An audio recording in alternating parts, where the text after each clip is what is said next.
Hello everybody and welcome to another exciting edition of the Tartan Tabletop podcast, Blighty's barmiest D&D actual play experience. I will be your dungeon master as always, Josh Aitken, and joining me as per usual, our gallery of lovable rogues. We have the wonderful Niall Curran, Alex Bath, Lauren McColgan and Sam Stewart. This is definitely still take one for those at home. We have not, I repeat, not took multiple takes here because I fucked up and stopped recording. We were 4 hours in before that, before that happened. This is I think one of the first times we've recorded later in the evening, which is a very exciting experience. I do feel like a human being. Yeah. This is our late night show, the raunchy one. Anyone can jump in here as we talk about the exploits and mishaps that have been happening during our time in Robot London. We brutally murdered a police officer. Well, I say we, Ro stomped in the robotic skull. Sorry, Niall, you're quite heavy-handed with the assist. I believe you held him down while Ro busted his head in. And I would do it again. ACAB includes the robot fucking constable guy. I mean, he did walk into the ambush that we told him was happening. Yeah, and he did have chainsaws and stuff attached to his hands. I don't know about you guys, but if someone comes at you in an alley with like chainsaws for hands, you're gonna hit him in the head. If you want, as the sort of de facto god of this universe, I can tell you what his sort of thoughts were going through his head leading up to the moment of his murder. I'd rather not know. It's entirely up to you. Please, I want to know. Yeah, go on. You want to know? Yeah, tell us. He'd been beaten mercilessly, sort of captured, his mouth, forcibly kept shut, drills seemingly botched and surgically added to his hands. He was going to meet you guys and it saw you waiting there and thought, I'm saved. My friends are here. Perhaps if they can see me coming, they'll realise that it was all a horrible trap and free me from my torment. But no. Now he lies, his head caved in. Cool. You wanted to know? I feel like it's his own fault, personally. Like... How? I have no... PT has no hard feelings about that. I don't know about you guys. It was all a horrible misunderstanding and we'll be sad, but we'll move on, because we'll catch the killer in the end, and that's what matters. Oh yeah, there's a killer on the loose. Yeah, other than us. There's another killer on the loose. Big reward. Is there any other things you want to talk about from last time? Or any questions or anything like that? Would you go to an opera house? The Royal Albert Hall, to be exact. Nice. Thanks. What about that Rat King, guys? Yeah, I spoke to that... I went into snake form, kind of like crawled under the door and did a Cockney robot voice and spoke to was he a priest or was it just like a dude? He was a priest, wasn't he? That... God, we really need to start taking notes, don't we? Yeah, but yeah, he was a priest of the sort of Church of Big Brother. I can't remember if I named them. I don't think I ever outwardly named them. But he was a priest of this sort of religion of the all-watching eye of Big Brother, their creator of sorts. He said, and then he told us about that ship that crashed as well. We reckon that another pod, or indeed part of the ship that we were on originally when the cruise ship crashed, has also crashed here. And therefore, presumably, someone else, maybe, another survivor of the crash, like Petey's sister, or even the mad dancing cunt. Isn't it hip thrust, we think it is. Hip thrust. Anyone. Could have been anybody. Just while we're at the game, we got the information about the opera house. That was the evidence that was left in the police chief's chest, yeah? Yes, that sounds like it was like a chest, like it was like his personal belongings. No, it was literally his chest. No, literally inside his chest.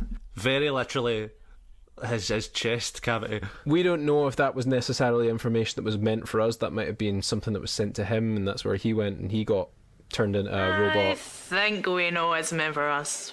It seems. Guys, I think this is for us. You're gonna want to see this. He might have received that letter, and then he went to the opera house, and now he's like, Edward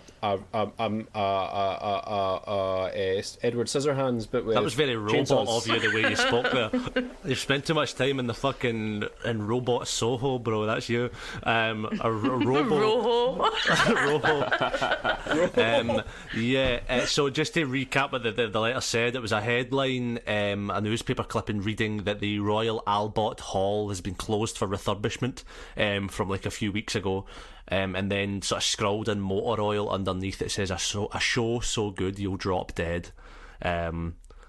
It seems, I'm not going to make you roll for it because we're not in game, but it seems like it was meant for you guys to see. This seems like it was all orchestrated by the killer. This whole sort of thing that's happened. Yeah, it's a message for you. So, without further ado, let's begin. An icy chill snakes its way around your bones as you stand speechless in one of Robot London's many dark and dingy alleyways. A deafening silence fills the air, broken only by the rhythmic hiss of distant steam and the occasional trundle of a carriage droid a few streets over. Like a marionette severed from its strings, the lifeless shell of Inspector Frederick 1.2 lies in a heap on the cobbles before you. The final sparks of where his face once was fizzing out, the chrome of Rose's metallic foot stained by the already stagnating oil of the lawman. What would you like to do? I've got oil on my hands. Innocent oil on my hands. Quick! I take out my alchemy jug and I summon some water to pour on Rose's hands to try and clean off the oil. You gotta clean your hands. You can't leave any trace. You can't leave a trace. That's going to short circuit me. Oh fuck yeah. How do you clean a robot? Anyone got a rag? I will hand Ro a cloth. It's okay, Ro. This wasn't your fault. You didn't know. How could you have known? It looks like we're wanted at the opera house. Did the note say tomorrow or tonight? Didn't give you a date. Right. I say we go tonight. If he's not there, then if he's not expecting us, we might get a drop on this guy. And if he is there, well, he can't take us. Come on, baby. This guy just got stomped out in less than a second. Ro, I know you're feeling a bit guilty about crushing this robot man's can, but like we can handle it. It's okay. Like, you did a very good job here. If this was like a bad guy, like, you did a good job. Sky sort of just looks at Petey and just says, what do you mean we can handle it? We just killed an innocent guy. He's the chief of police. No, I don't think he was the chief. I think he was an inspector. Whoever he was important, and he was on our side, and we just killed him, and they're all going to think that we're not on their side anymore. Okay, I have a plan. I suggest this Wirechapel Stripper, he's been taking body parts. I say we take his arm. That way, it will be attributed to the Wirechapel Stripper. And then we'll be scot-free, baby. Sky is flipping out. Ro is like, she's made out of metal but somehow gets like really pale. She's like feeling sick. You want to roleplay as the serial killer to cover our arses. You're trying to do a copycat crime? Right.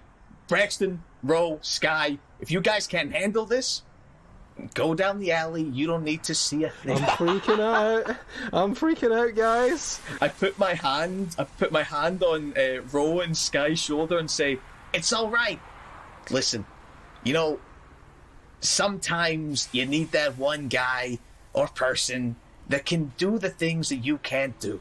Now you You can do all the Braxton. You can do the cool shooting from a distance.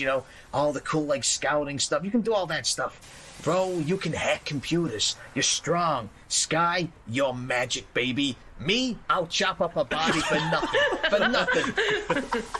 You forgot sexy. Hey, that's implied, baby. Don't you worry. I love you, Niall.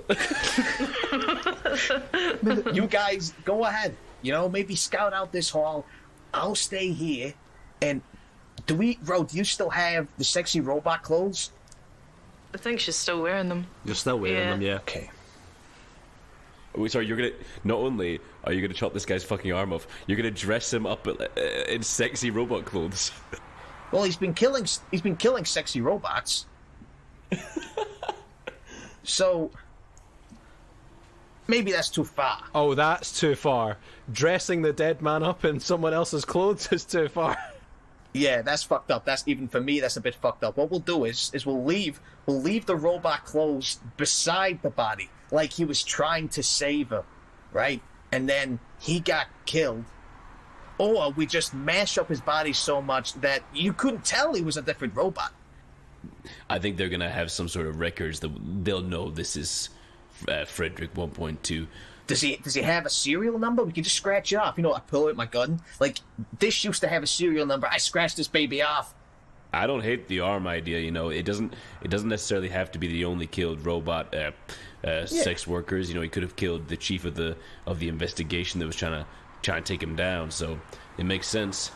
Mr. Braxton, I need you guys sir. to be my moral ceiling on this. I don't know, what's too far. Do we think if we catch this guy, it's going to be a case of all will be forgiven? I think they're going to mind that there was collateral damage along the way. They don't need to know we had anything to do with this. I thought you bounty hunters were meant to be good guys and not cover up murders, and this is all just throwing me for a left swing, let me tell you. Hey, Sky, kid, I'm not looking so bad now, am I? No, actually, objectively not. I'm not really wanting to go to robot jail and get fed oil for the rest of my life, which will be incredibly short if I'm fed oil the entire time. Yeah. So, tell you what. You guys, I can break out of a robot jail like that, baby. I can drop my bones, and I can go squidge, and I can squeeze my way out. But you guys might not be so lucky. So what I do is, Braxton, and I hope I'm winning some points with you here, buddy. Okay? Maybe. Hope maybe give me like a 5-second head start when we get across the river. Some points, hopefully. Watching you maim a body. Yeah, a little bit of light maiming. It's not going to hurt him. Ro handled that. He ain't going to feel nothing. I think we should all walk down the street, and whatever Petey does, Petey does. Petey's going to pretend to crack his fingers. Sky just quietly starts sobbing, turns to walk away. As I walk with Sky, I put my hand on his back and say, "We're heroes, kid. We're heroes." Just sobbing and shaking his head. I don't think we are. I think we're the bad guys. Pete's humming to himself, and he's like, when you're trying to. Have you ever been trying to pull a nail out of a piece of wood, and it won't come out? You twist the nail about in the wood so that it gets thinner and thinner. He's doing that. He's essentially just rotating the arm constantly, trying to get it off. And he's just humming like a little jaunty tune to himself. Da-ba-dee-doo, cracking the bones. You gotta pull it out the socket. And he's gonna rip off his arm. Okay, so the rest of you are walking down to the sort of edge of the alley. Am I correct? You guys are walking down at the far end. Yeah, I think that's what we're doing. Cool. And you are cutting the arm off, so I'm going to need from you, Petey, I'm going to need a stealth check on that for reasons that I will explain. That is a 17. So you are, in the dead of night, ripping metal from metal while humming the noise from this is a lot less than it could have been, but still sort of echoes through the alley, this sort of and clanging and stuff being ripped apart. The rest of you, as you walk to the edge of the alley, start to hear a familiar sound, the metallic clang of heavy boots, unmistakably even belonging to officers of Botland Yard, sort of slowly coming towards you through the fog, and you hear a voice call out that says, "Who's down there? Show yourself!" Braxton, if we just tell them now that what happened and it was an accident, they'll chill. We're still, like, helping them find the killer. Are we all still in the alleyway? You're all still in the alleyway, but you guys are closer to the edge, where the guys are coming down. It's sort of like, it's a dead end alleyway, about 40 feet in length. Has Petey cut the arm off yet? I would say on a 17, you've pretty, you're at this sort of moment as they approach, you rip the arm off. What should we do, Braxton? There's one of two ways we do this. We either tell the truth, we have no idea how that's going to pan out, or we tell them that we found the body like this, that we found this, and that we think the Wirechapel Stripper did it again. Because he even left a note. He left a note on the body. He didn't murder him, but he as good as murdered him. Now, in my experience, Braxton, this is not a reflection on you, but in my experience, when it comes to the lawman, they're trying to make up numbers, baby. They're just going to see us buy the body. Look what happened the last time. The last time they saw us buy a body, they just arrested us, took us away, and then we'll miss our chance. I say we hide. We got to get out of here. We got to run. Now, you can climb, Braxton. Can you help Sky to get out of here? You know, I don't know about you. I'm quite dexterous. I might be able to, do a bit of climbing and things. Do you think we can run? Right about now, I feel like turning myself in, but I can't go back to the slammer. Hey, you're talking my language, baby. We gotta get out of here. Fuck it, let's climb. Let's fucking boost. I'm gonna Misty Step. By horse. Hey, can I throw you the arm before you Misty Step? Yeah, please. Here, catch! Sky just clings to Braxton's hips for this one, just following. Well, no, Sky follows closely to Braxton. Oh, I thought we were slow dancing. I think I'm gonna have to climb up a building really fast. Cool. Roll me an athletics check. Josh, would I be able to, if I was to roll around in the oil, I'm assuming it's like dark black oil, Yes. would it act as a die so that I would be able to go black and then have advantage on a hide check? You could roll me a stealth check with advantage. Oh, yes. I'm gonna cast Enhance Ability on myself to give myself advantage on the athletics check. Cool. If I'm climbing as well, does that mean I should athletics? Yes, as well, yes. And roll, sorry, what was it you were doing? Misty Step. Misty Step, you bang bang, you're up on that roof. That's a 23, Josh. Niall, Petey, you are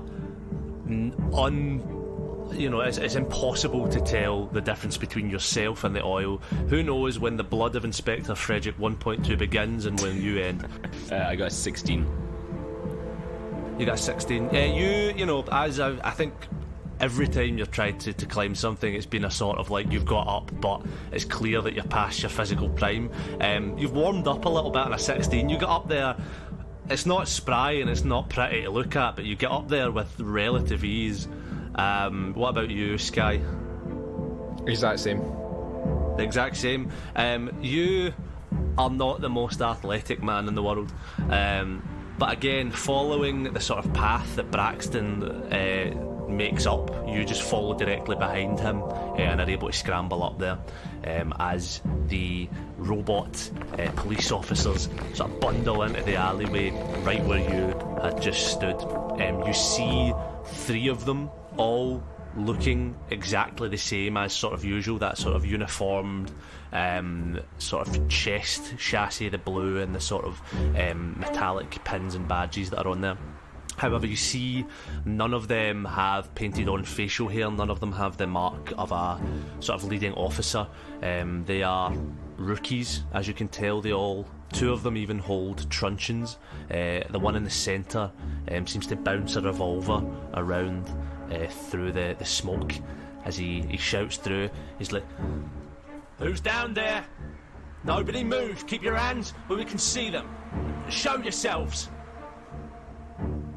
Do any of you say anything? Do any of you do anything, or do you continue to hide?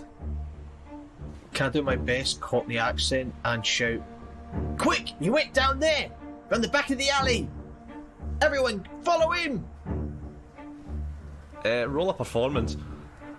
The civilized GM's performance check. That's a 15. On a 15, they sort of look at each other, don't say anything, and start rushing towards the edge of the alley where you are, towards the sound. Start running down. They rush past you guys on the rooftops, you watch them go, and they stop just in view of Inspector Frederick's body. You see the lead one with the revolver sort of peer across at it. He says to the officer on his right, "Gates, check the body, be careful." As the officer approaches, his truncheon sort of raised nervously, Petey, you get a good look at him. He comes into view of the corpse, pauses, his lenses widening slightly. No, this can't be. The other man shouts back and says, "Gates, what do you see over there?" The man drops to his knees in sheer terror as the sort of leading officer approaches with the revolver, takes one look at the body and immediately doubles over, spewing oil and tiny gears and cogs and nuts and bolts from his mouth and a weird robot stream of vomit. He says, "Big brother, save us all. Jobs, alert Bottling Yard." And you see the other guy start fishing around in his chest for something. Would anyone like to do anything? So I'm... my plan had been to absorb some of his oil as a dye and then use that as advantage to run away. But I've clearly not had time, so I'm still amongst the oil. Right by his body. Is that right? You're sort of in and around their feet now, the thinner extremities of your body are sort of amongst their feet. Okay, so that means that there's just a pile of bones and clothes as well, to one side. Oh shit, I'd forgot about that. Roll me another stealth check to hide your bones. Okay, that's a 19. A 19, you're able to use the sort of darkness of the oil and the thickness of your own goo to just cover it entirely, that your bones and your clothes are invisible. Unless stood on, they're invisible to the eye, but if they were to sort of trod on it, they would feel themselves crush bone through the oil. Okay. I need to think of a way out of this then. While you're thinking of that, the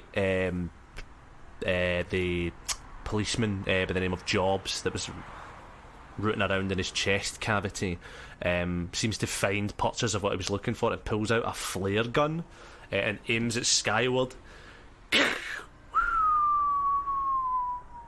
as a bright white flare shoots into the sky,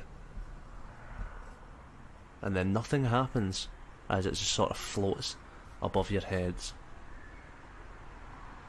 What were you looking to do, Niall? Is that going to come down and light us up on the rooftop above them?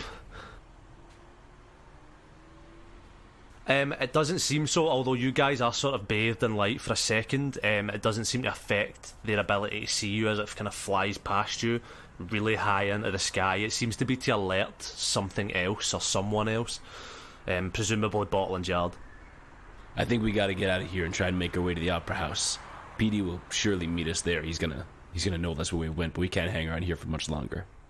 We're going to leave Petey behind? He chose to lie down on the floor at the scene of the crime. I can't help him past that point. Meanwhile, Pete's there I'm sure all my friends are going to help me get out of this jam. It'll all be okay for old Petey Academioid. Cool. As you guys are sort of looking to book it, Peter, you're lying there. The flare reaches its apex and starts to fall back down to the city in silence. The industrial machine of Robot London falls into an eerie silence, seemingly all recipient of some message that you currently don't know the meaning of. And then a distant klaxon, old and disembodied, echoing ghostly wails through the dark and foggy streets. Petey, you watch as the officers around you look at each other and start sprinting back down the alley. They just book it out of there, without saying a word, without giving an inkling of where they might be going. Great! You guys up on the roof, you get a good look around and see that any sort of robotic life that was on the streets is gone. The streets are empty now, but something somewhere is stirring, moving to life, and anyone that's on the roof can roll me a perception check. Petey is going to stand back up and get into his suit and things. Still kind of like oily skin looking, and he's just going to get his suit back on, get his bones in the right place, get himself ready to go. I got a 21 perception. Jesus Christ. You pull your sniper up, Braxton. You pull it up and start to look through the scope, just scanning the streets. And I shoot 15 robots. You kill 15 innocent people, commit a fucking domestic terrorism attack in fucking this robot land. You turn in the direction of Bottling Yard, and you see the huge eye at its peak at the top of the tower, the supposed inanimate effigy of Big Brother, slowly spring to life, spewing bright white light and a spotlight across the streets, darting from rooftop to alleyway, illuminating everything perfectly that it looks at. Then, with a groan of metal and a rumble, two arms burst from its side with almighty calamity as it heaves itself from the ground like a huge metal carrot uprooting itself, revealing gargantuan steel legs of mammoth pistons and cogs as it stands staring over the city before it. What would you like to do? Does Petey notice any of this, or is he still fixing his bloody tie? You feel like an earthquake, but you don't see it. Petey, you're gonna want to see this. We don't have any comms, do we? Me and Ro do. You and Ro do, yeah, but we don't. PA with anyone. As you stand there, a voice begins to ring out. It says, Citizens of Robot London, this is Big Brother speaking. Please return to your homes at the soonest possible convenience. Anyone found outside will be taken to the Genius Bar for recalibration. Thank you. And that just goes on repeat for about 5 minutes. Petey's going to look about and see if there's a sewer nearby that he can slink into. You can roll me a perception check for that. So I feel like we kind of have a pass to be outside because, we're out doing police business, but I still think we should try and not get wrapped up. Time is of the essence. We gotta not bother getting bogged down by police mech robots and maybe just head straight to that opera house. Yeah, we could try and head there via the rooftops or the sewers or something so we're not seen. That's a 16. A 16. Yeah, you find there's multiple sewer grates all around here. This is a thing that I had to ask myself when writing this, because I just assumed that might be one of your sort of ideas for the sewers, is why would robots need a sewer system? And in case anyone's wondering, it's because they need to sometimes release built-up oil or coolant, and that needs somewhere to go, so it goes into the robot sewers, baby. Good world building. Thank you. Robot shit too, you know what I mean? Everybody poops. Everybody shits. Can't wait for the Robot London source book that Josh is producing later this year. Yep. I know, Wizards of the Coast, I know you're in trouble. Hit me up. We could really do some work together. So obviously you guys are trying to get across there. The city's on lockdown. Anyone can roll me a intelligence check to sort of piece together what your options could be, like feasibly. Oh, intelligence. Intelligence. That's the wizard's job. Come on, baby. Oh. That's a natural 19 for Petey. Oh, yeah. Pass the PT. Pass the Petey on a natural 19, Petey. You maybe overhear Braxton saying, like, oh, we could take the rooftops or we could take the sewers. Those are both very viable options. You're on the street. The streets are empty right now, and you would have the cover of buildings from the spotlight itself. But there's who's to say who's going to be hanging around, or if there's going to be any sort of police force on the street. Also, Petey, Meadows flying around somewhere. That would probably be your quickest way of getting there, but you would be super exposed. To put it plainly, the safest way would be the sewers, most likely, but it's very unknown what's there. However, and it would probably take you longer, but the fastest way to get there would probably be Meadow, but it would be more dangerous. And your sort of middle ground is the actual middle ground of the roofs of the streets. How high up are they? They're not How many stories? It had to be within distance so that Ro could Misty Step. 20 feet. Is your distance is Misty Step 20 feet or 30 feet? 20. 20 feet, baby. They are exactly 20 feet. Or 20, we'll say 23 feet off the ground, because you could Misty Step most of the way up and then grab on. Okay, Petey is going to. You mentioned Mr. Incredible earlier. Petey is going to lengthen himself as much as he possibly can while staying upright to try and be able to speak to them without shouting too much. So he's going to stretch himself up as high as he can. But, hey, you guys! Braxton, can you hear me? Yeah, how you doing? Hey. So I just had a wee thought. We got this robot guy. Oh, fuck, this hurts. We got this robot guy here.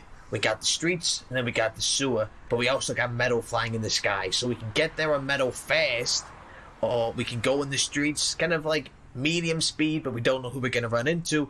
Or we can go in the sewer, baby. The sewer. The sewer will take longer, a little bit harder to navigate. But, you know, if you're talking damp, dark, and cold, I'm your man. This is where I thrive, baby. Let's get me in the dark, dampy bits, you know. It's nice down there. What do you say? I don't hate the idea of the sewer if that's where you'd prefer to go. Yeah, I think we do quite well down there. You elf man. You got the dark vision, eh? Yeah. Yeah, you can see down there. You're fine. Hey, Ro, can you see in the dark by any chance? That wasn't part of my character, but I'm just gonna say yes. I'll say yes. I don't know. It'd be so weird if you couldn't, so yeah. It'd be strange if you as a robot didn't have that ability, so yeah, I'll allow that, that's fine. Yes. Cool. So your plan is to take the sewers. Is there anything anyone wants to discuss on that? You have no real way of navigating that currently. While we're up here, can we have a peek and see if we can spy what looks like an opera house from the rooftops? Yeah, you can roll me a perception check. I don't want to have a run-in with this Rat King. Does he inhabit the sewers? Oh, yeah.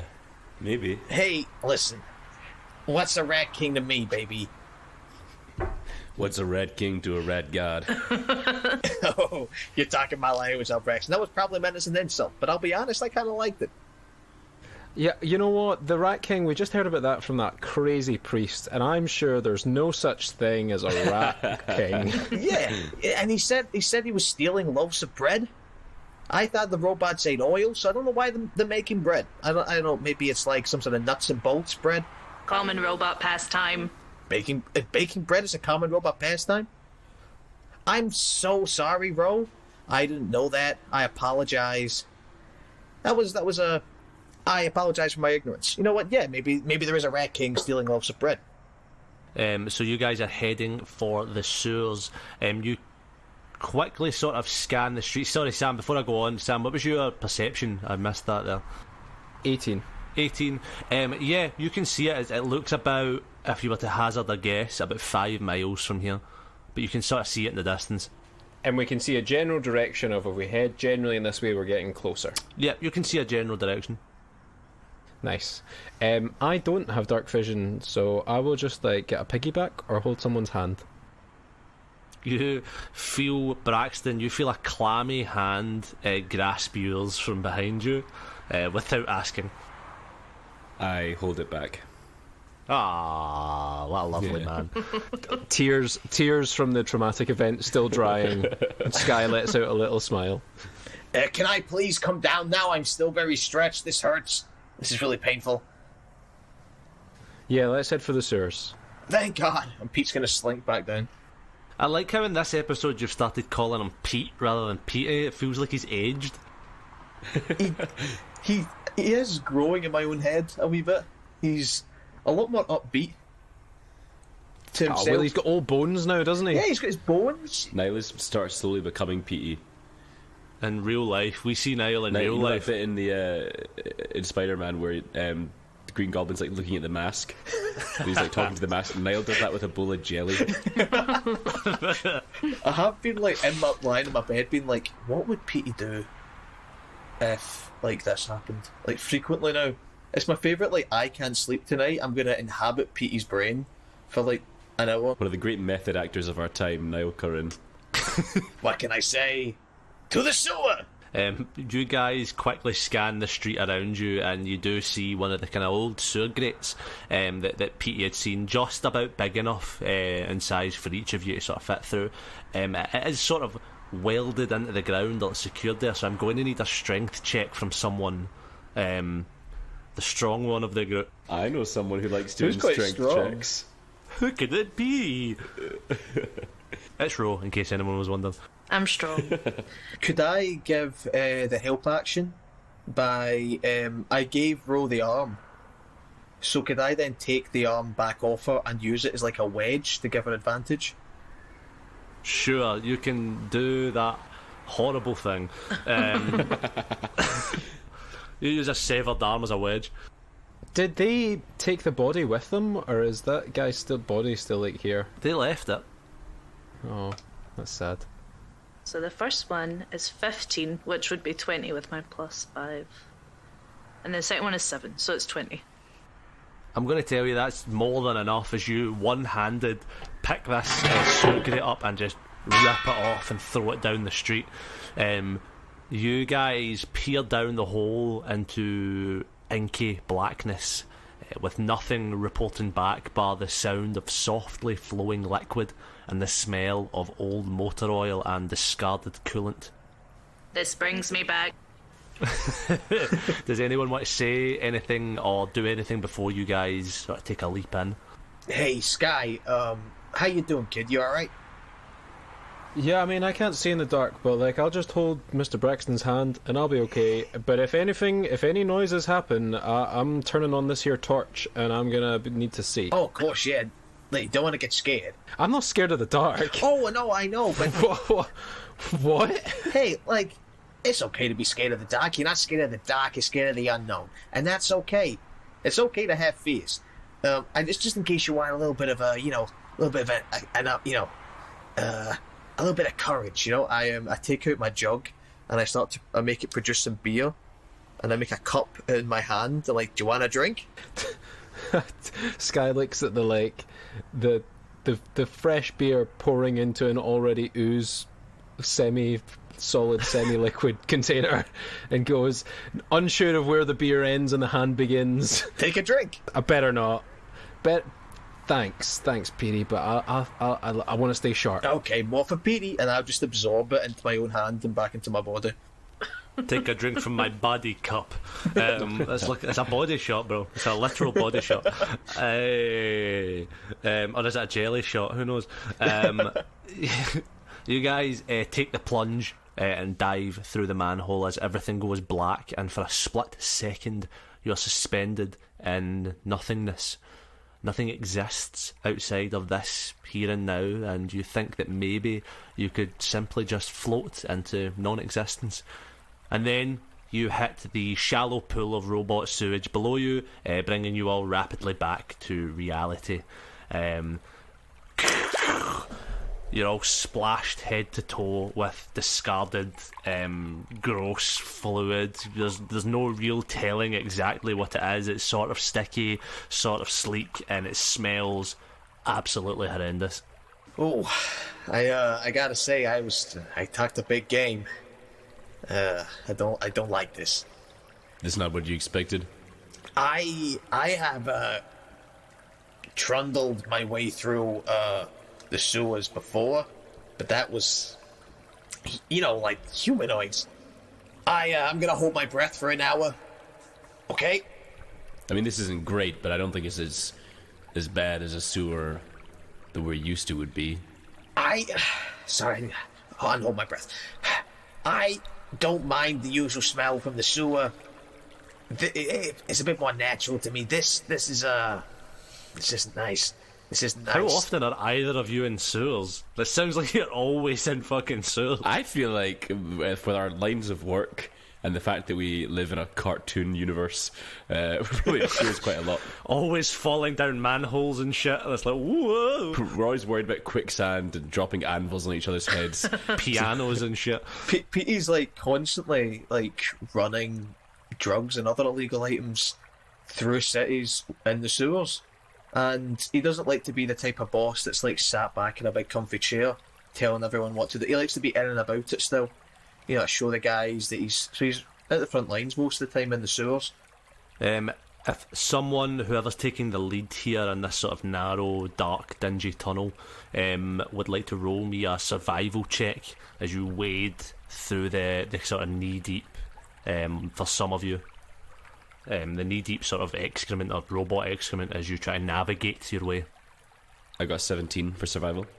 17, you have navigated sewers before, as we've just clarified, so you can have a rough understanding of, okay, this is the way that this is flowing, that's the direction I know that is going in, this is the path it'll take. Although it sort of winds, you're always able to find your way back to the right spot on a 17. It is a 5-mile walk, so you are walking for a considerable amount of time here. It's not going to help as well that you're sort of walking through what is difficult terrain. What do you guys talk about while you're walking? Ro, how do you feel about what happened earlier about Frederick 1.2? Yeah, how you doing, Ro? I'm holding up. Being in the sewer is bringing back some old memories. Oh, what were you doing in the sewer? In my line of work, what we like in sewers, up a tree, anywhere, baby. Hey, you gotta go where the work is, whether it's in the sewer, the street, the sky, the trees. You're right. I frequently find myself in places like this. It happens. You sometimes, one day you're taking a shipment across the city, and then someone like you, Mr. Braxton, will show up, guns blazing. You gotta get out of there fast. You can either take the streets, might get caught, or you go into the sewers, baby. The sewers. The sewers is where it's at. Back in my hometown, I tell you, we had a whole city under the sewers, alright? It was great. You know why I'm not scared of no Rat King? I met plenty of rat people in my time. You don't have to sell us on the sewers, Petey. We're already here. I'm not trying to sell it. I'm just saying, like Sky, how do you feel right now walking through this city? The sewer. How are you feeling? Do you feel like you're back in touch with nature almost? You're like, sometimes you need to go, where shit is darkest, literally in this case, to get in touch with yourself, This guy's like doing some very concentrated and repetitive breathing, and just in between finds moments to be like, yeah, it's okay. I'm managing fine. Sky, all you're doing is inhaling motor oil fumes faster and faster, as your head gets lighter and lighter the more you do that.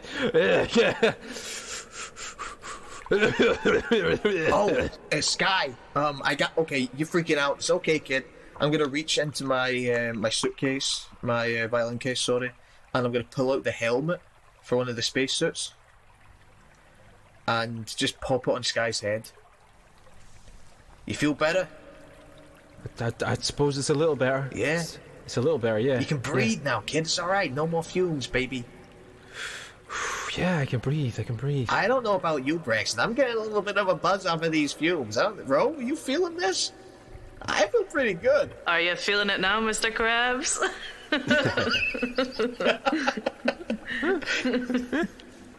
I feel pretty good. So, as you sort of make your way through the sewers and progress a little bit, you walk for around about an hour, 2 hours through this sort of sludge and oil. I'm going to need Sky to roll a perception check.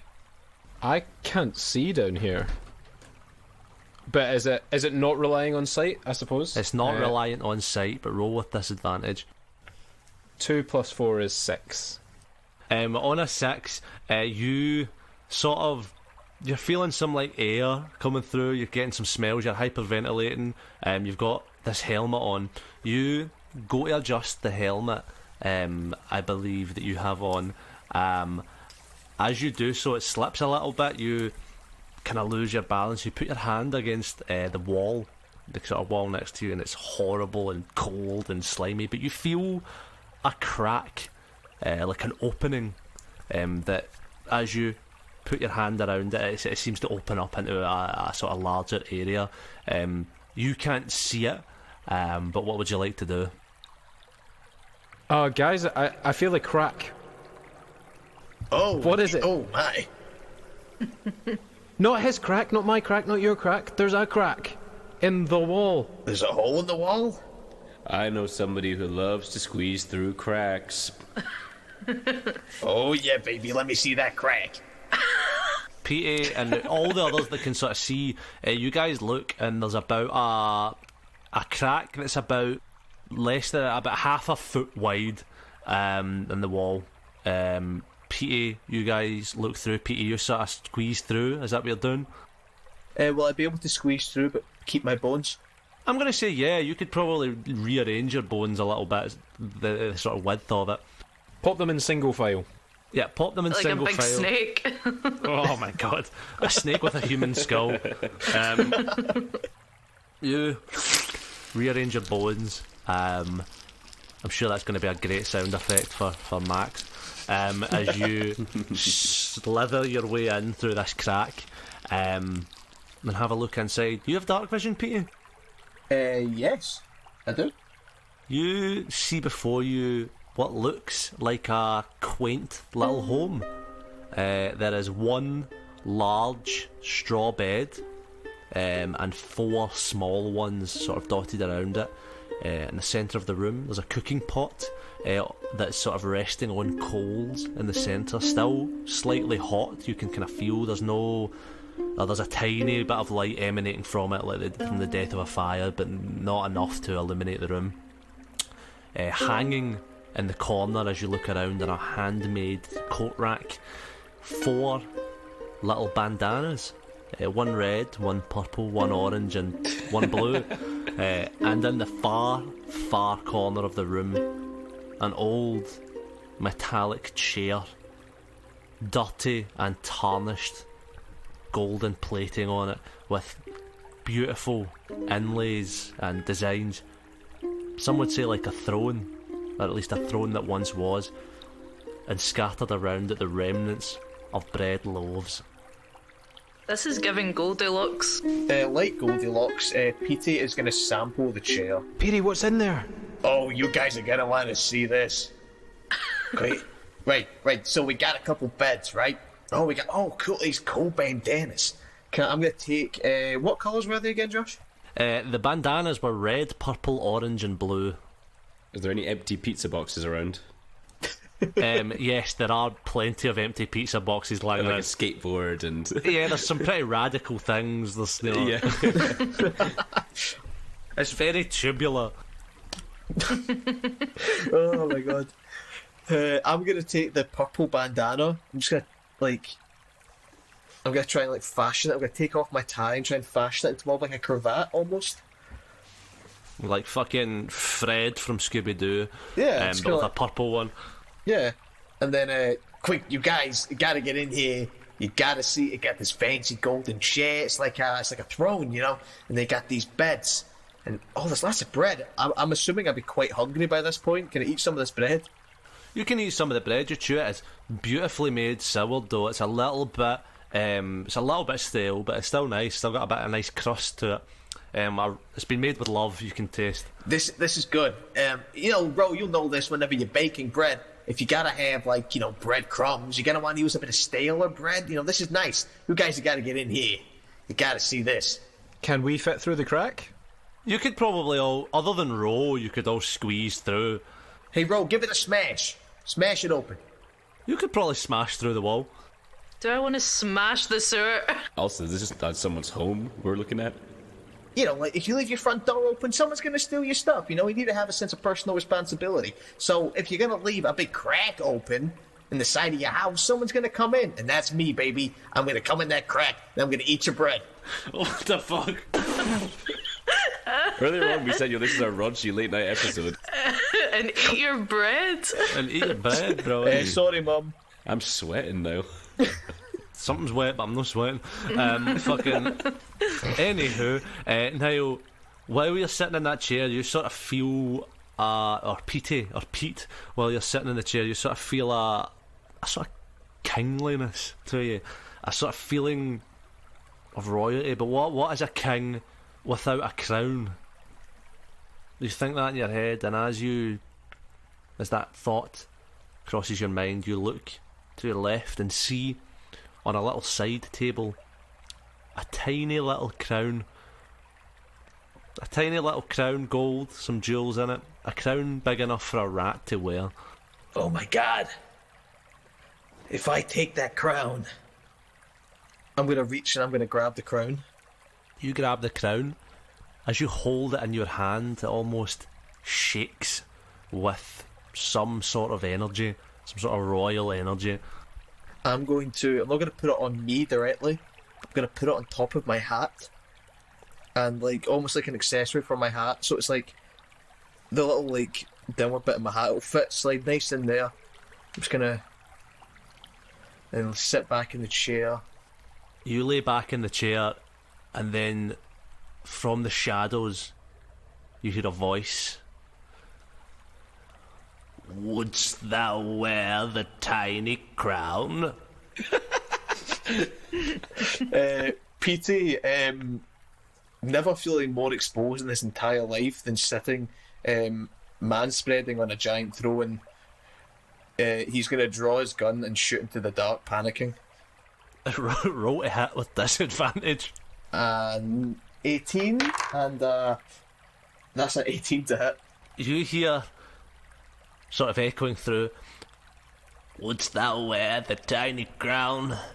The crown that rightfully belongs to the rat king. You fire your gun, and all goes silent. As then you hear something slump and fall to the ground. You turn to the corner, and you see an old rat man in a satin robe with a cane lying on the ground, bleeding to death. And then you hear the scuttering of feet, and you hear, Father, no! As you see, Oh, Jesus Christ, Petey, what have you done? 4 turtles run out. Totally not red, dude. As they all gather round the body of their rat father, tears amongst them. They all look up at you. Is he making death saving throws? Is he? No, he's dead. You shot him. Does anyone have Revivify? Can I just dart in and try and stabilise him? Roll me a dexterity check to fit through the hole in time.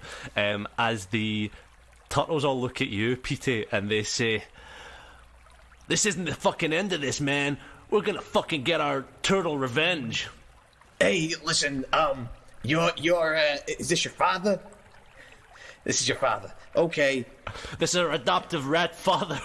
Okay, How I often refer to Niall. I am so sorry. I was sitting in your chair, in hindsight, not the kindest thing to do. I got scared. I got a fright. It's my instincts. I hear a noise. I shoot it. I am sorry. I thought I turned a new leaf. I thought I was better than this. Oh fuck. I killed your dad. Can someone help me, please? Peter's gonna break down. What did you roll, Sky? 22. 22. You're through that hole in a shot, bro. But you're not, even on a 22, you're not fast enough to save the Rat King. As his turtle children look at you and look at Petey and start to drag the Rat King away into the darkness. One of them stands and looks you dead in the eye, the sort of oldest of them, and says, "This isn't over. Turtle power!" And then runs into the darkness. Wait, what's your name? I didn't mean to kill your rat, Dad. I didn't, fuck, I didn't, guys, you gotta believe me, it was an accident. I didn't mean it. Petey, get out of their chair. When they come back to kill you, I'm not going to help you stop them. Oh, everyone was nice to Ro when she crushed the man's skull. Oh, I accidentally killed one rat. Somebody ran at Ro with a chainsaw and a drill and all sorts of things, and she crushed them to death. An old man spoke to you and you shot him. I heard a creepy noise from the shadows. It was a creepy noise. Just a man speaking English from the corner. Can I have a look at the crown? Yes, roll me an Arcana check. 18. You have a look at it. This clearly has some sort of magical property to it. You don't know for certain what specifically it does, but it does have some sort of magical ability to it. You'll need a bit more time to sort of study it to find out its exact purpose.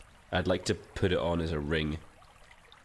You wear it as a little ring and you instantly feel the magic of it sort of flow through your body as it cinches around your finger, becoming the perfect fit and becoming stuck, unable to be removed. It was the crown.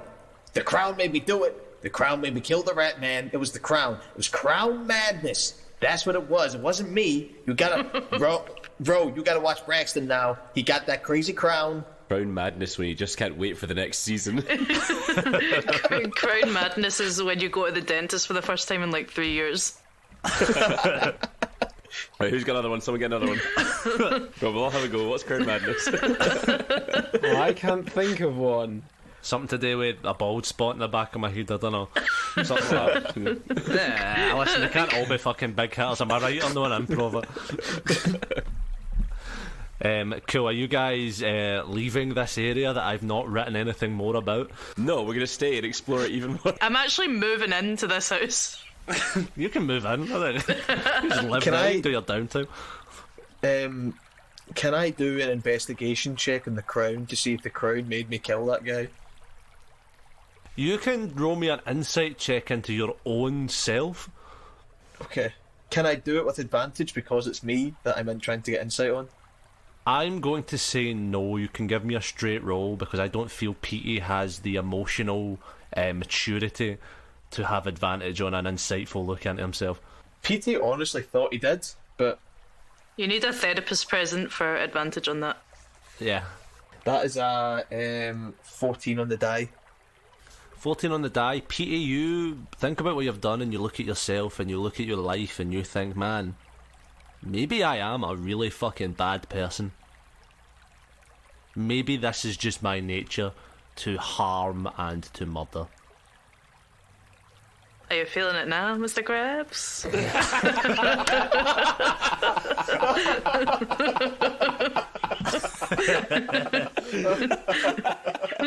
Did you say that or did Rose say that? Both. So you guys move on from this area. Before we move on, Petey is going to take out both of his handguns and he's going to give one to Sky and one to Ro, and just be like, I don't trust myself. I'm gonna walk ahead. I can see this ending really, really badly, but okay. So you don't have a weapon anymore. I have a rapier and a dagger. 2 daggers, actually. Where? In my suitcase.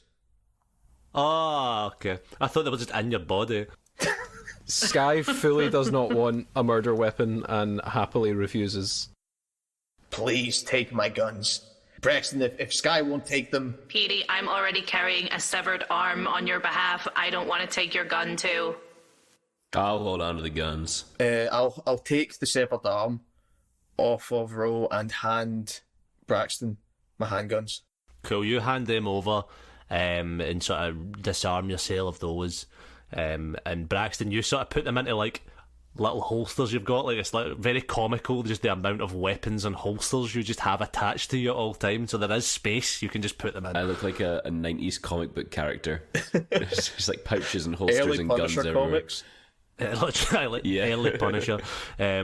You guys continue on through the sewers, eventually finding Braxton, what you believe is the right place to exit. You sort of climb your way out into the street, and finally your laboured lungs catch a sharp sigh of relief as in front of you rests the Royal Albert Hall. A beautiful looking building, grand in design, its rotunda shape boasting some of Robot London's most iconic architecture. You also take note of the age of the building. This is the first original sort of bronze work you've seen since arriving here, sort of the oldest of the metals that would maybe be there. Were it under better circumstances, this would definitely be a moment for the scrapbook. No pun intended with scrap. The old building's doors lie closed, snugly fit chains, huge and rusted bar any potential theatre goers, while a sort of skeletal frame of scaffold stands guard around the hall's exterior. What would you like to do? I suppose we should look for a way in. Cool. Anyone can roll me an investigation check. 6. 15. Dirty 20. 30-20, well. 8. 8. So on a dirty 20, Sky, you have a look about. You see sort of higher up, maybe about 60 feet up on the scaffolding, near the top, so what looks like an open window that hasn't properly been barred up that you could get through. But you also think you could probably break this door open between you all. It's sort of the decision up to you. What you know would be the most intelligent move to make. Gang, I think we should go for that window. We've already proved we're more than capable climbers. Let's get the drop on this stripper. All right, taking your lead on this one, kid. Let's go for the window. Well, I'm in the lead. Well, you came up with the plan. Let's follow it. I mean, yeah, obviously, I'm in the lead. This is my plan. I'm in charge. Let's go. And he like snaps his fingers twice and like points. And he says, "Let's go." Don't be that guy. Don't snap your fingers at people, okay? Nobody don't. Okay. I like your energy. I like your energy. Just don't snap. People don't like that. Okay, yeah, sorry. People don't like it when you shoot them in the chest either. Point taken, Preston. Anyone, so all of you actually, you're climbing up, you can roll me athletics checks. 15. Mine is 21. 24 with a nat 20. Nice. A 5. So Braxton, Ro, and Sky, especially you guys, Sky, you take the lead here, and you are like a gymnast climbing up this thing. You're swinging on poles and shit, and you're very nimbly, like diving between very thin planks and things. Ro and Braxton, you have, done things like this before, breaking and entering. It's sort of your whole MO when it comes to catching perps. So you guys make it up pretty easily. Petey, you are struggling. The one thing no one told you about having bones is you've got a sort of extra, a decreased level of bendiness and flexibility as you keep snagging your different fucking bones and shit on spaces between planks. I'm going to say you gain a level of exhaustion. What? Yeah, you gain a level of exhaustion. Okay, what does that entail again? I believe the first level of exhaustion is disadvantage on attacks and ability checks. Okay. Gee whiz, okay. Oh, it's really not Pete's day, guys. Actions and consequences. Oh my. Who'd have thought? So you guys make your way to the top. Peter, you do make it eventually, but very worse for wear as you get there. And you break your way through the little amount of shutter that's on the window. Carefully, I might add. You're not like just jumping through, as I imagine you probably wouldn't do that. Clang. The sound of your metal feet row echo through the vast darkness before you. Amphitheatre-style seating on all sides, dust collecting on them. You can vaguely make out, looking around here from the minute moonlight pouring in through the window you entered in, silhouettes, humanoids dotted all around the room on all levels, in no real particular order, all facing inwards towards a central stage, awaiting the beginning of a no doubt macabre show. What do you do? Macabre. Macabre? Macabre. Yeah. Macabre. I've only ever read it. I've never ever heard That's it out all right. loud. That's a Macabre. good word. Yeah. Macabre. Nice use of it. I'm not. You know what? I'm not afraid of using words that I've never You said shouldn't out be. loud. I'm sticking with macabre. That sounds better. That's what you said. You said macabre. Macabre. That's the Scottish version of it. It's like a cool Scottish name, man. What would you like to do other than correct me? I'd like to look for like vantage points, like I'm always trying to do. Somewhere up high, I can go with my sniper to get a good look at the whole place. You can roll me a perception check for that. What is everyone else doing? What are these silhouettes? Who are these people? You don't know. You can't make it out. They're all sort of dotted around. Like in seats? There's none. Yeah, in seats, as if they're a sort of audience that have been placed there. There's none that are directly near you guys right now. They're all sort of faced towards a central stage in the middle, sort of in the round. I got a dirty 20.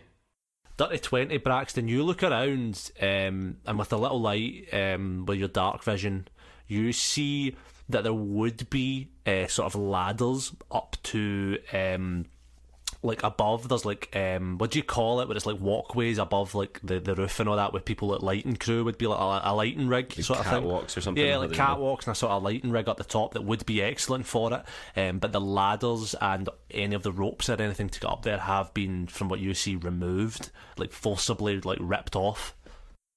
Hey, I don't know if this is useful. I have this rope in my bag. Do you want the rope? I got 50 feet of hemp rope. You have your 50 foot of D&D rope. I don't know why we all have this, but I have it. And if you'd like it, maybe you could. I take my thigh bones out of my torso, make a Jesus cross, and like add some extra bones and wrap the rope around it to try and make a grappling hook for Braxton.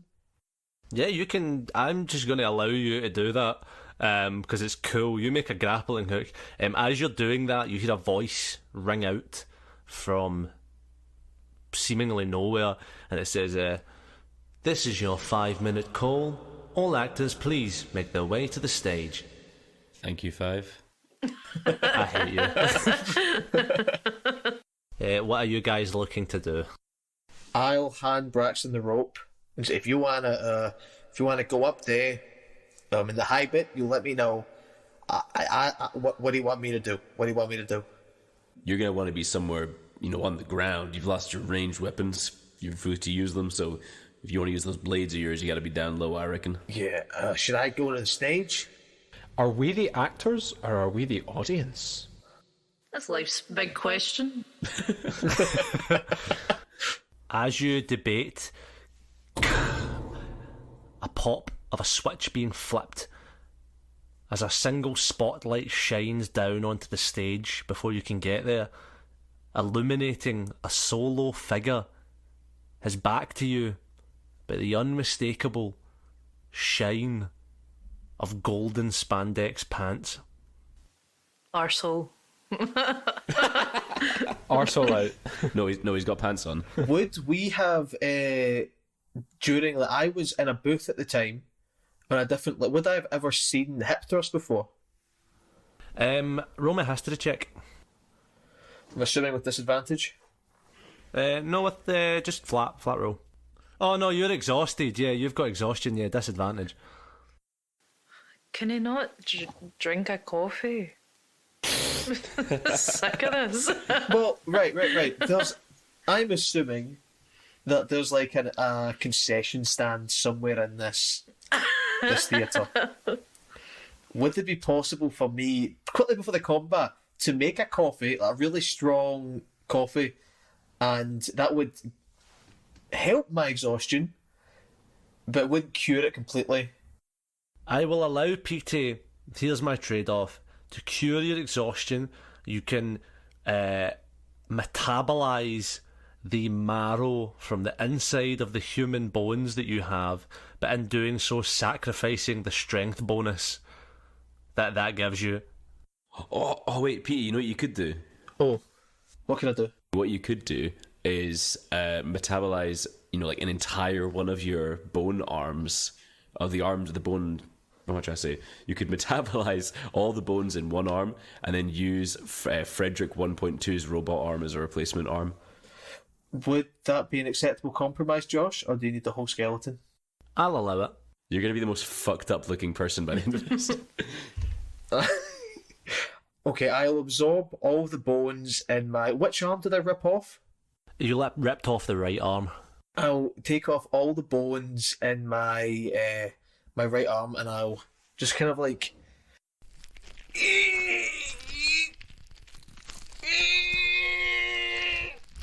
Oh, fuck! I'm just going to try and like squeeze the marrow out of the bones and absorb it. You guys watch. You're in the lair of a serial killer that you've been hunting. As you watch, as Peter just slowly squeezes bone marrow from inside of his own body, and makes it dissipate as to cure his exhaustion over the course of 20 minutes. So, and I can now use the robot arm.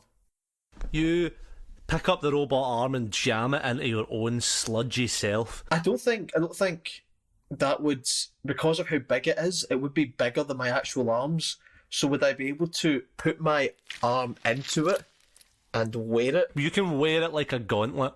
You wear it like a huge robot gauntlet, and I'm going to say on melee attacks, you can add an extra damage die. Oh, thank you guys for waiting. I appreciate the wait. I just, I feel better now. So who are we going after? Did you say it was a hip thrust? That looks like one of the guests at the boat party. Do you guys know him? Boy, do I. Yeah, did something happen between you guys? I don't know. Like Braxton said something, the other day about this guy. What did you do? Did you fight him? In a way. This feckless buffoon challenged me to a dance-off. He couldn't handle the heat, so he got out of the kitchen. Damn.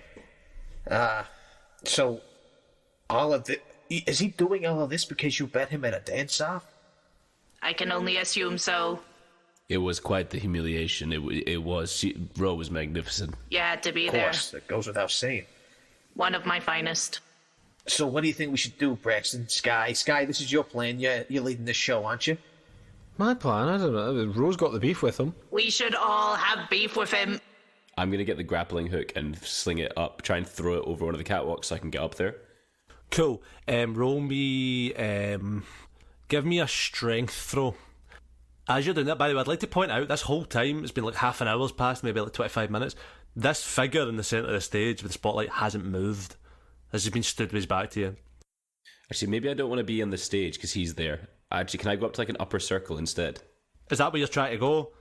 Yeah. Well, you guys, I don't think I've been clear with where you are. You guys are like the highest most point you could be without being in the catwalk. You're like, so it's like amphitheatre style seating, but it's like sort of on an upward gradient. You're at the top of that. Oh yeah, you did say that. Okay. Yeah. I don't want to be too close to the stage, but I'd like to be up. What did you roll again? I've not actually rolled yet. 7. 7. You're trying to throw it up there. Yeah, you're trying to throw it up there. It's not quite lodging in. There's not really anything up there for it to catch. Just with the shape of the bones and stuff. You could perhaps maybe use it for something else later, but currently it doesn't seem like that's a possibility for you. What are you guys looking to do? I will just, if I can't get anywhere new, I'm just going to post up with the sniper and aim it at the guy, and then I'm going to cast Bless on everybody. Actually, I'll just cast it on everybody. I'll cast it at 2nd level. Cool. You give everyone a little blessing. How does that manifest? Do you have like a little holy symbol or something? Yeah, I pull it so that I've got like it's a cross here on a chain. Sort of like hold it up, give it a little kiss, and say, "May my allies strike fear in my enemies' hearts today." And then you all feel a little ha in your body. That ha gives you a 1d4 to your attack rolls, to your to hit rolls. That ha has the same feeling that a cold bidet would have on you. That's how I picture it. It's nice. It's quite nice. All right, gang. I've just remembered that this guy is probably the reason that a lot of people are dead. So we should, Braxton, you're good here, and let's go get him. And I'll draw my rapier and like start down the steps. Okay, so he's not moved. He's not moved. Is he like breathing? Is it a cardboard cutout? Anyone can roll me a perception check. Oh, it's crazy high. 24. 24. You aim your sights at the guy in the middle, train them on him, and as you're kind of breathing it in, Braxton, you know hip thrust to be humanoid with skin. Whoever this is in the middle is metallic, does not have skin. Okay, I'll pass that information on. I knew it. Yeah, I suggest what this guy, this hip thrust, is wanting us to do is he's wanting us to go down there, and he's wanting us to we don't want to play his game. Maybe Braxton, just shoot this guy from here. Just pop a shot at him. Do you remember what happened last time we shot a decoy or we attacked a decoy? Do you remember what happened? We killed the chief of police. Yeah, you know what? You're right. I don't think you should trust my judgment in this moment in time. I'll take a step back. God, Pete is really having a crisis of confidence in this episode. Who would have thought that me shooting at disadvantage would hit a 19? That's insane. You guys hear another voice, or the same voice coming through this sort of tannoy, and it says, "All actors, please take the stage. Showtime is upon us." What do you want to do, kids? I reckon Braxton could maybe hang fire, do some snippy sniping, but maybe the rest of us could head down. Yeah, we got your back, Ro. Whatever you want to do.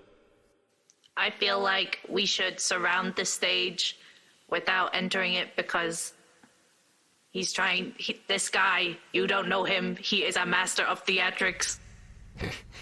He is like trying to get us like all on the stage, so I feel like we should all go around it. You know what I mean? I feel like we're going to be like attacked on the stage. We'll make a perimeter. Can we try and... I don't have a torch or anything to light up, but can I turn my brightness up? And just... You, like on like a touchpad slider, you turn your brightness up as your eyes sort of glow a little bit more. It's not like it's like a sort of perimeter around you for about 5 feet is a little bit brighter. But it makes your vision a little bit better. So is that what you guys are doing other than Braxton? You're sort of forming a perimeter around the stage? I'll go, what do you call it? I'll go stage left. You make your way down there, and as you get closer, the three of you and sort of circle around, you see that the figure on the stage is a familiar one, dressed in the clothes of hip thrust, this sort of spandex pants, like a coat. You see it as the newsboy, the Pipperty Popperton from the beginning, eyeless. Eyeless. He has no lenses. That means he's made a whole robot. I think, because he was only missing an arm and eyes. Thank God I didn't fucking shoot him. Kid, He says nothing. can you hear me? Is there anything around me, like just little bits of like dirt or like a rock? You find a rotten tomato. I'm going to throw the. Don't throw the rotten tomato. Oh no. I'm just trying to get this guy's attention. Just at his feet to try and like see if he's like alive. If he You throw reacts the at all. rotten tomato, just sort of by his feet, and he does not move or react, and it becomes even clearer that this is not an alive person standing before you. Oh my god. Pipperty, they got you too. One by one, spotlights flip on from above you, illuminating every single one of you, including you, Braxton. For a second, you're all sort of blinded from the change in illumination. You can now see each other very clearly, but especially those with dark vision, you cannot see out of the light you're in, because as I'm led to believe that works, as if you're in light, you can't see in dark. So almost rendering you all blind from what's around you other than each other. You then hear disembodied clapping slowly creeping its way towards you from the other side of the room.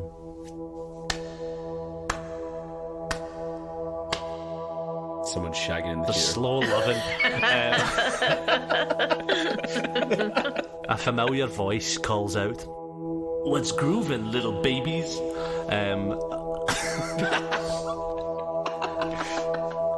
You've jived your way all around this town in search of the honky cat they call the stripper. And then the voice stops briefly and then reappears again from the complete opposite side of the room, closer to you, Braxton. "But it looks like you've fallen into a sexy little trap." And then it disappears and goes somewhere else and says, but I gather that your tiny little minds are still doing the twisted cha-cha of confusion. Who is he?" "He is I!" One by one, spotlights spring to life all across the theatre, illuminating 8 identical figures. The unmistakable spandex-clad villain that you know as Hip Thrust. They simultaneously click their fingers as a gargantuan disco ball lowers from the ceiling above, and multicoloured strobe lights pulse along with a beat so fucking dirty it will forever sully the name of the Albert Hall. It's time to dance till you drop, and everyone can roll me initiative. So what's everyone's roll? I got a 10. I got 13. 16. 5. So first to act there is Sky. So, are the 8 different images of the guy, are they all moving? They're all sort of gyrating. They're not like moving position. They're all standing where they were, but they're not standing still. Is it hot? It's so hot, bro. They're popping, they're locking. And they're all out in the audience. Yeah, they're all around in the audience. I mean, I might be about to really muck up here, but the first thing you're going to do, because I'm not sure any sort of offense is going to work right now, so I'm going to cast Blur, and all of a sudden, any creature that sort of sees me with eyes, I start to like blur and shift and back and forth and waving, and it's like hard to actually get a sight on me. So anybody who has to attack me with sight has disadvantage. And I'm gonna hop up on the stage and try and sort of get a good sort of screen of the whole audience and just take a defensive position so I don't get surrounded in the audience. Ladies and gentlemen, Blur has taken the stage.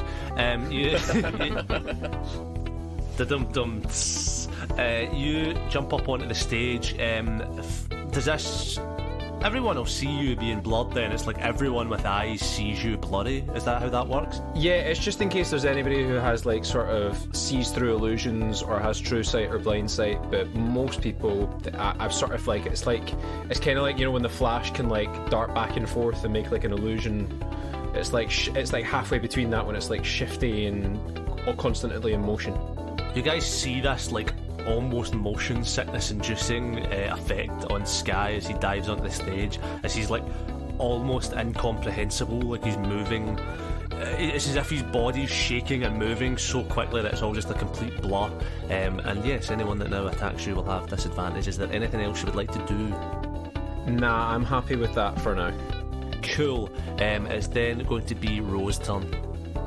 How many what's it called? Thrust? Hip thrust. Hip thrust.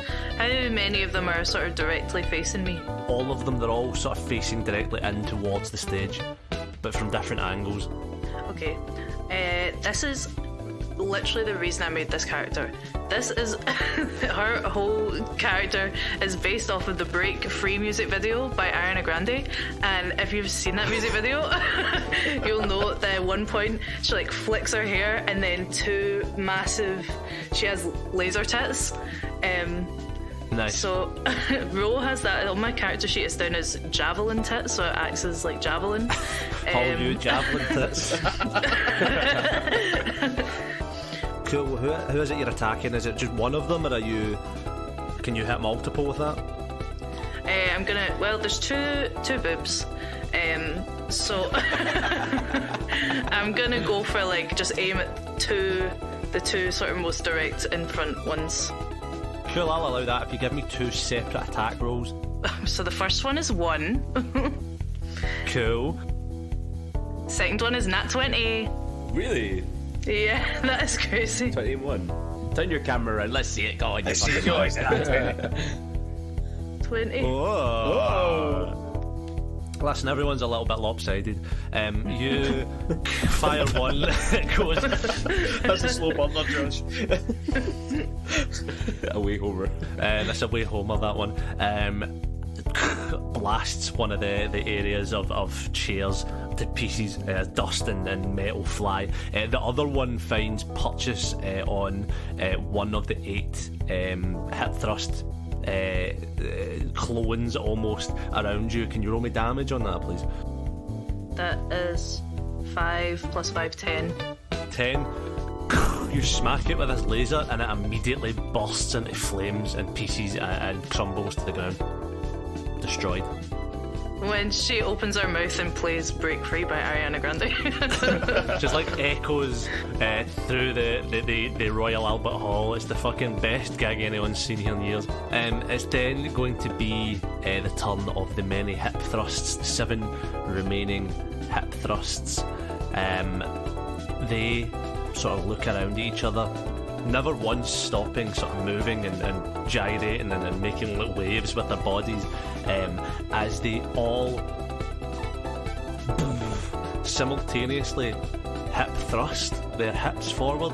A beam of golden light blasting from each of their crotches into the disco ball itself, as the disco ball harnesses that energy and blasts it out all around onto each of you, casting Irresistible Dance.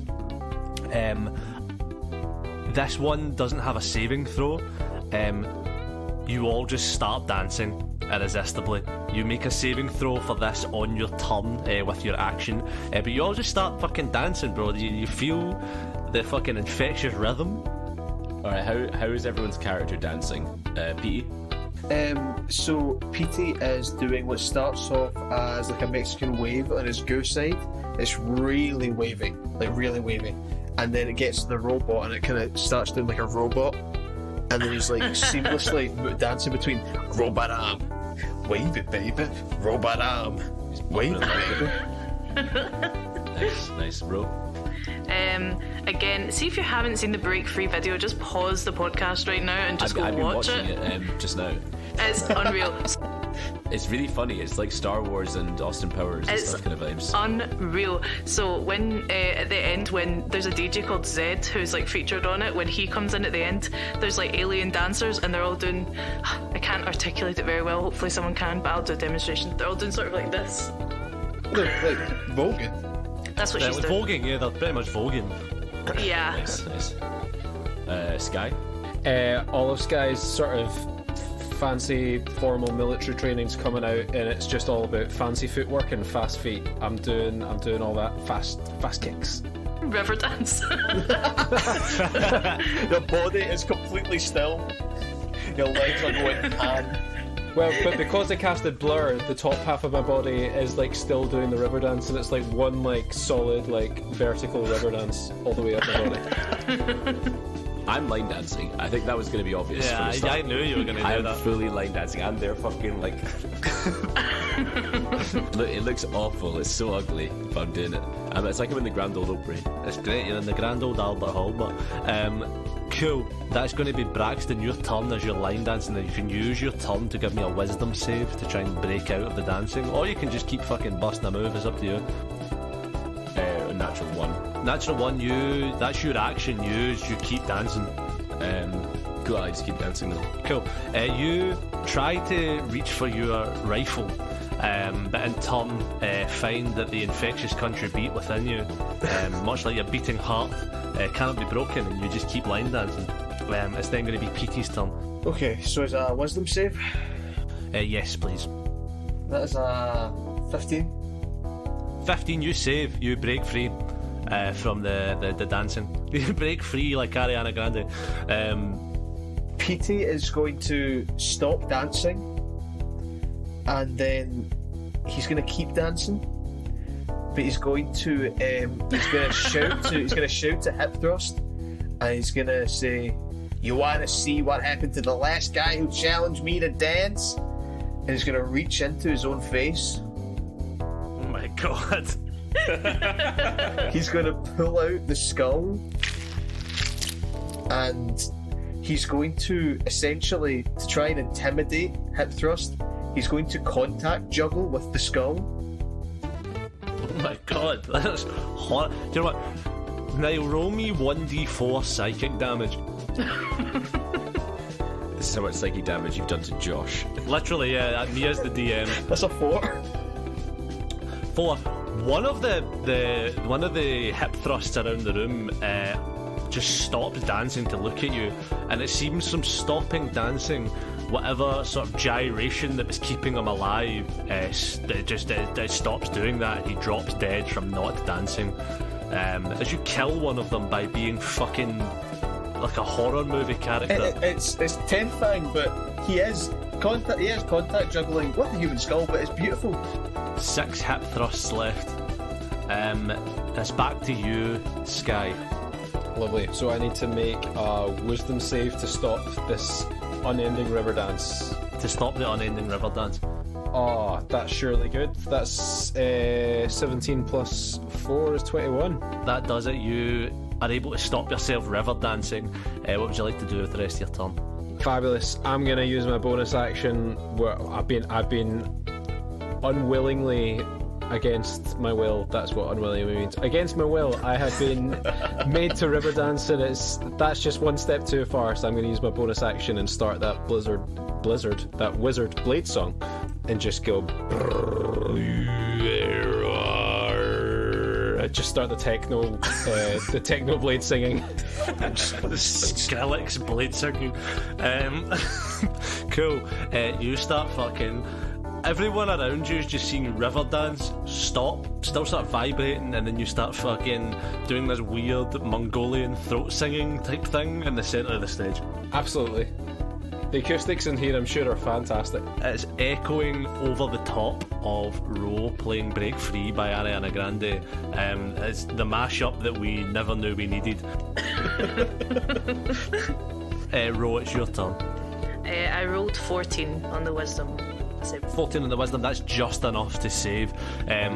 You've been fucking dancing your whole life. This is fucking nothing. You are the queen of when you dance and don't dance. What would you like to do with the rest of your turn? Is there anything else you'd like to do? Kind of still vibing now that Sky has put this beat over the top. I'm going to... How many are left? 6. Okay, I'm gonna take off my own head and sort of try and boomerang it, like boomerang it, and hopefully it knocks on them over the head and then comes back to me. I'll allow you to do that. I'll allow it. It's cool. But I don't know what it is with people removing their own fucking heads today. Yeah, I'll allow it. You've spent your action, but I'll allow you to do it as a bonus action. It's cool. So roll to hit. Would you class that as an object interaction? I would. Yeah, why not? You try to say when there are objects. No, I'm just saying the skull once removed from the body. Fucking hell, man. Wait a minute. Cut that. Roll a d20 to hit. That was 15. On a 15, you bowl your head up, smacks one of the robots. Give me a d6 damage plus your strength. 9. 9. You immediately destroy another one of them as you cave a hole right in the middle of it. It collapses. But now your head is about 50 feet from your body, just lying there in the stands. You can see through it still, because why not? As your body sort of like looks around, like that sort of weird like headless horseman thing of what to do. Bro, we've been over this. That is not an efficient use of your time. You're gonna be stumbling around looking for your own head. Oh, Jesus. Again. Never had any complaints. It's then the remaining hip thrusts turns, I believe. What did I say? There's 5 of them left? Yeah, there's 5 now. There's 5 of them left. As you hear another voice from between them echo out and it says, "Ooh, disco ain't dead, babies, but you're about to be." You hear something metallic shaking as you look up and see the outer crust of the disco ball begins to crack and shatter like a hatching egg, but rather than a freshly jellied chick emerging, sharp and rusted spikes protrude like a huge fucking ball of death. You watch in horror as the cable keeping the now death ball wanes and snaps as the thing falls to the ground and starts rolling around the room, using it like a big sort of like pinball fucking wheel. Everyone can roll me a dexterity saving throw. Roll Braxton. Just roll and Braxton with disadvantage because you're still dancing and you don't have a head. 17. 15. Cool. 23. 11. So the save, the DC for the save was 12. So who got under that? Just roll. Roll, you're going to take 31 points of damage. Whoa!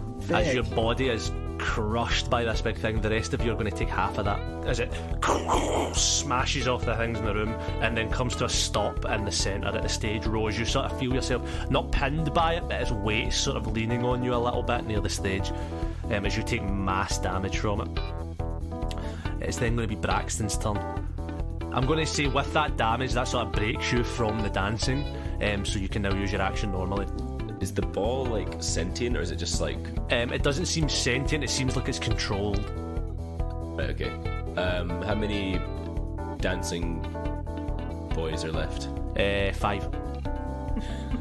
Okay, I'm gonna shoot... How many dancing boys? I'm gonna shoot 2 of them, hopefully. Give me some rolls to hit. 11 to hit. That's going to hit. And then the second one is it's like 20, I think, roughly, to hit. Yeah, that's also going to hit if you give me some damage rolls. Cool. So these are 2 separate ones I want to do it on. So the first one, that is going to be 10 points of damage, and the second one is 7 points of damage. Both of them, as you fire your gun, both of them, their heads explode as you hit them with a perfect shot, immediately destroying them, leaving only 3 of them left. Cool. PT. Inspired by Ro throwing her own head, PT is going to he's still contact juggling, and he's going to let the skull roll to the end of his fingers, and he's going to put his 2 fingers in the eye sockets and roll the skull as hard as he can at one of the hip thrusts. Okie doke, roll to hit. You've both seen it work before, folks. Can he pull it off again? Okay, and I'm assuming no proficiency in this because it's a skull. No, I don't see you having practiced throwing your skull. Hey, you don't know me, Josh. So that one. That one, you hit the target and your skull shatters into pieces against the robot frame. Not the robot frame, what? Big reveal! Against the frame of the hip thrusting in front of you, which seems is probably metallic-y and robotic, as I've just revealed. So you did learn something from that. Okay, I'm going to take the dash action towards... how far away is Rose's head? Rose's head is about 75 feet from you now. Okay, so dash double is 2 times, so that's 60. I'm going to run 60 feet towards Rose's skull. Cool. Ro, you see from your head the oozy body of Petey sort of slapping his way towards you. I'm coming, Ro! Her head is like this. Nobody can see that, obviously, but I'm just so happy. She's running towards you. That's going to be back to Sky. Lovely. Sky, this big disco ball's knocked us for 6, but there's 2 left. No, there's still 3. Damn it. I am gonna just make a charge. I've got my blade song, which gives me a little extra movement, and I'm also gonna do something that was part of the thing that I haven't get to do yet, but I've mentioned it before and now I get to use it. I'm gonna roll out my spell board, sort of throw it over onto the stage in front of me, and it's gonna extend and pop out from the little pod that it comes in, and I'm gonna hop on it and I'm gonna spellboard over to one of the hip thrusts, and I'm gonna slash at it, cut it up. You throw out a Marty McFly style hoverboard, skateboard, and do a sick jump on it. You hover across the open space up towards it and roll me to hit on that. That would be 17. 17. You find the target's neck. Roll me damage. 6. 6. You take his head clean off with one foul swoop. It's the coolest thing any of you have seen Sky do since meeting him. Almost see, because I'm still blurring back and forth, so it's like you almost see it but you don't really. I'm John Cena. Crazy. Is that the end of your turn? Yep. Cool. You get up there, you're sort of all semi-close together. It's then going to be the Rose turn. Sorry, it's Rose turn. Ro, I'll allow it if you like, because you're like a disembodied head right now and a kind of flailing body. You can use your action to roll your head yourself, like your own head towards Petey if you'd like. You can get all the way to Petey if you'd like. Cool. Yeah, so I'm gonna bowling ball my head towards Petey. I'm like, come on, you can do it. There you go. You make it to Petey safely as Petey picks you up like a football and hopefully doesn't kick you. Cool. Does that end your turn? Is there anything else you'd like to try and do? Toss me. Try and get him to toss me back to my body. Cool. You tell him to toss you there. It's then going to be the remaining hip thrusts turns as they say, ooh, as historical figure Sophie Ellis Bextor once said, it's murder on the dance floor. The disco ball begins to vibrate with funk energy. It explodes. Pieces of spike and glass and rogue metal fly everywhere. Also with a strange sort of purple field of energy. And I'm going to need a saving throw from everyone. That's going to be an intelligence saving throw. I got 11. 16. 18. Who got 13 or less? Me. So both Braxton and Ro, you guys are don't make the save there. So you two are going to take a hell of a lot more damage. You guys are going to take 20 points of damage each, and the rest of you are going to take 10 points of damage. Braxton and Ro,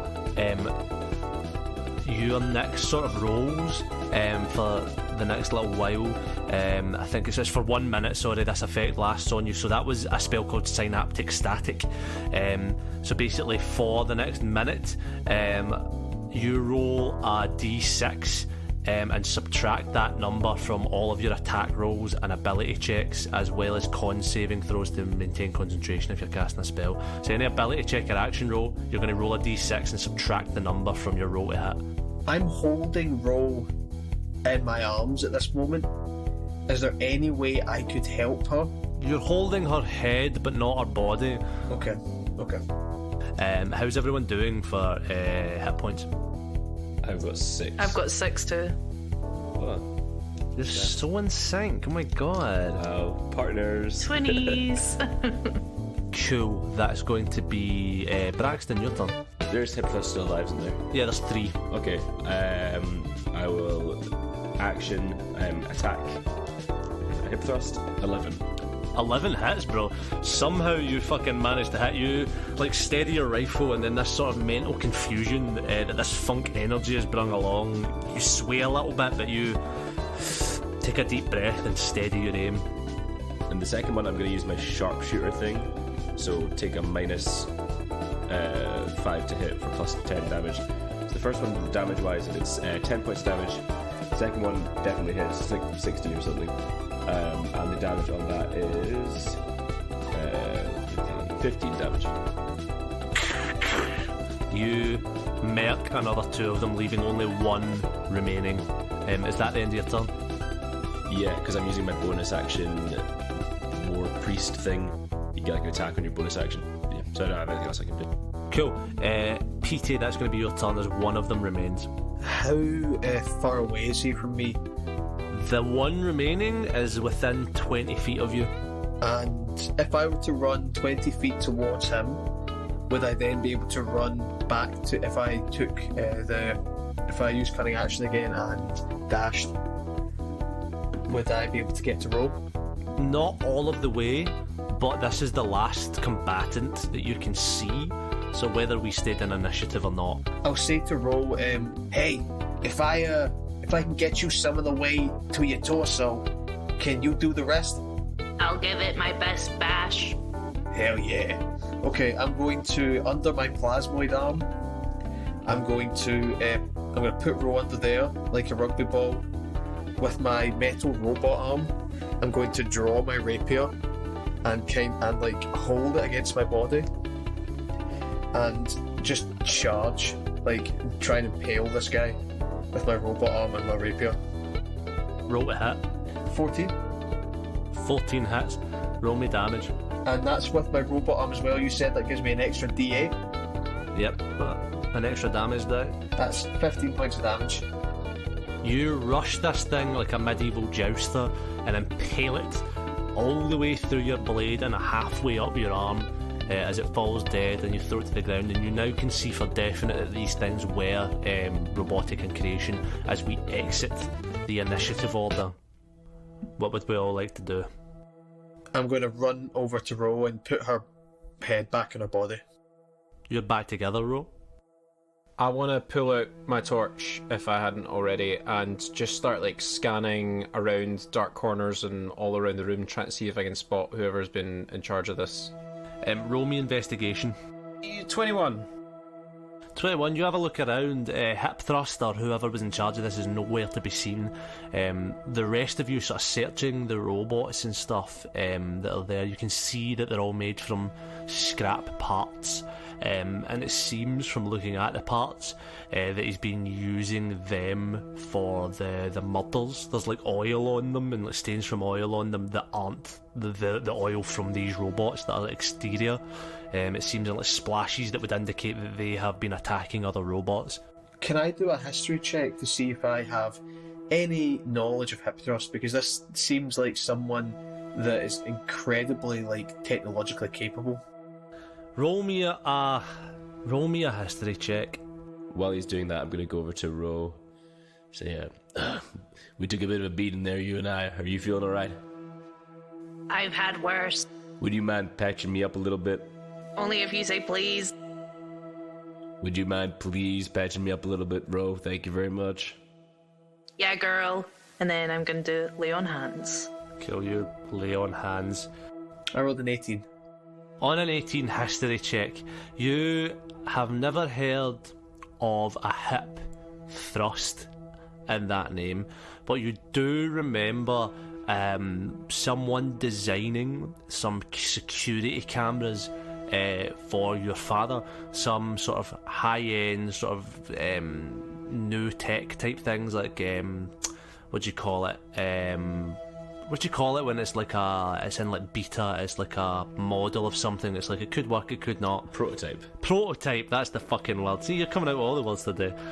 Macabre, prototype. He was making some prototype cameras for your father, Petey. Not Hip Thrust, but his name was Hipmodius Thrustenson. Did I meet Hypmodius at any point? You did not. You just remember the name, Hypmodius. Hey, Ro. This, hip thruster. How old is he? You know, from what you could see, from what you could glean from your dance battle. I'll answer that for you. He looked about 52. Like in the mid-50s, early 50s. He looked about exactly 52. If I'm doing a rough guesstimate, he looked around 52. So I don't know if this tracks. I might be... Listen, I've made a lot of bad calls in the last 24 hours. I have played a hand in killing one person, and I just straight up murdered another. I'm not doing well, but I will say I do remember a guy. He worked for my father. Hypmodius Thrusticus.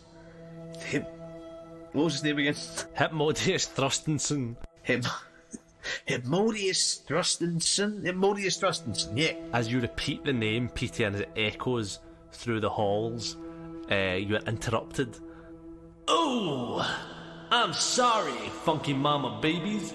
This rat-tat-tat-tat ain't at its end quite yet.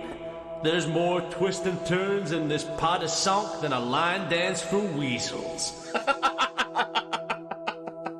You look around, and you do not see where this voice comes from, and then you hear, "You're looking for King Thrust on the dance floor, but you don't get it. I am the dance floor." And as he says that, the walls and floor around you begin to quake and shift and move and molt. Loose metal beams and lighting begin to fall from the ceiling as the tiered seating around you spin around and rotate and flip up the way. The very floor beneath you rising and twisting, everything becoming a blur of motion as if you were caught in the inside of a great steel hurricane. Everyone can roll me a dex save. Dexterity, that's a 10. You just hold on. 21. Nice. 21. Yeah, that's an 8. Remember your bless? You've got bless as well. Alright, So roll that d4. Well, you need your 2 on the d4. I got a 4. Nice. So that brings you up to 12. So all of you are able to have enough time to sort of steady yourself and grab on as the floor you're on starts to rotate and spin. Your the whole world around you begins to fall apart. You hold on at first so you don't take any damage, but you are then sort of bashed and flung side to side from platform to platform like ragdolls. And then you, Braxton, catch a glimpse of sunlight, and you can see about 20 feet in front of you the front doors of the hall open, spinning and rotating like the door of a washing machine. There seems to be a semi-clear path to get there. What would you guys like to do? I'll point it out to everyone. So, we gotta get over there. Doy. So you guys start fucking booking it out of there. You're on your already dex save that you've already done. You start fucking jumping and leapfrogging and fucking stepping stoning your way across these moving platforms to this open door, like, and you all dive through. And as you do, throw yourselves through these open doors, gasping for what little fresh air the city streets provide, you do not find solid ground, but instead find yourselves tumbling through the smoke and fog of Robot London. The rooftops 100 feet below you. And that is where we're going to end today's session. I'll let you guys all recuperate for another 2 weeks or whatever it's going to be till we next record. To all you guys listening at home, thank you very much. We've been Tartan Tabletop. You've been fantastic. We'll see you again soon.